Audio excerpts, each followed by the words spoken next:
अगर हम लोग वोट नहीं देंगे तो अच्छी सरकार कैसे बन पाएगी। इधर आए, किसी की भी सरकार बने, इधर आइए, इधर आगे बढ़ गया। नहीं, आप लोग गलत पुल तरफ से, लोकतंत्र में, इधर पुलवा तरफ से लोकतंत्र में जनता की सरकार बनती है। अरे नहीं आ पाइएगा, हम दूर लोग आ यदि गए। समझदारी से वोट देंगे तो वही सरकार हमारे लिए काम करेगी, रोजगार के अवसर भी पैदा करेगी, सड़क, पुल, रास्ते तैयार करेंगे जिससे हमें सुविधाएं होंगी।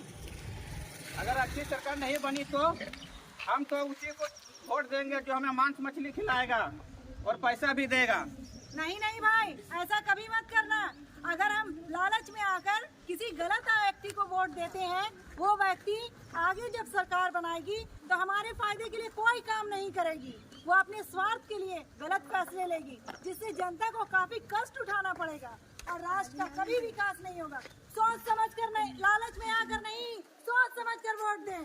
हाँ हाँ, हम लोग समझ रहे हैं, वोट देना है काफी जरूरी, ना लालच में देंगे वोट, सोच समझ कर वोट देंगे, लालच में नहीं। और हमें कैसे पता चलेगा कि हमारा वोट किस व्यक्ति को पड़ा है जो हमने वोट दिया। देखिए, जब हम ईवीएम मशीन में वोट देते हैं, देखिए वीवीपैट में हमें वो पर्ची भी दिखाई देता है जिसको हमने वोट किया है। इससे हमें पता चल जाता है कि हमने वोट पड़ा है जिसको हमने वोट दिया है। चलो तो हम सभी भी वोट डालते हैं। वोट डालना हमारा अधिकार है। आप सभी भी वोट देकर राष्ट्र निर्माण में अपना सहयोग दें।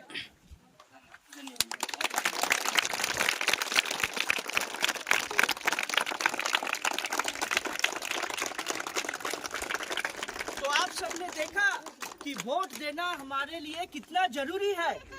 वास्तव में हमारा देश एक लोकतांत्रिक देश है और लोकतांत्रिक देश में जनता के हाथ में सबसे बड़ी ताकत उसकी वोट की ताकत होती है, जिसके द्वारा वो सरकार बनाती है और नई सरकारों को भी चुनती है।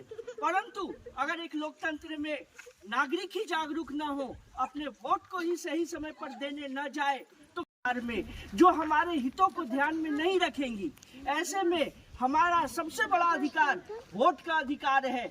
हम आगे चलकर सरकार को यह दोष देते हैं कि सरकार ने हमारे लिए ये नहीं किया, वो नहीं किया, लेकिन कारण तो हम है कि हम अपने वोट को सही व्यक्ति को नहीं दे पाए या वोट के दिन हम मतदान केंद्र पर जाकर वोट नहीं कर पाए। इसीलिए जरूरी है अपने वोट की शक्ति को पहचानना। हाँ, वोट देते वक्त हमें हमेशा याद रखना चाहिए कि सोच समझ कर वोट दें, कभी भी लालच में आकर वोट नहीं दें। ऐसी लालच अगर हमको मिलती है वो पैसा दे देते हैं। ऐसे व्यक्तियों को क्या कहना है? नहीं, हमें वोट कैसे देना है? सोच समझ के, जांच परख के ऐसे व्यक्ति को वोट देना है जो समाज के लिए काम करे, जो अच्छे तरीके से समाज के तकलीफों को समझे और हमें वोट दे। तो बच्चों, आप लोग सब अपने घर में जाकर अपने मम्मी पापा को क्या कहोगे कि वोट देने जाना है। सब अपने मम्मी पापा को समझाओगे, चाचा चाची को समझाओगे, अपने आस पड़ोस के समझाओगे कि हमें कहाँ जाना है भाई? वोट देने के लिए। और वोट लालच में आकर नहीं, सोच समझकर अच्छे व्यक्ति को वोट देना है, ठीक है? और आप लोग भी जब बड़े होगे तब क्या करोगे? 18 साल की उम्र के बाद वोट देने जाओगे, ठीक है?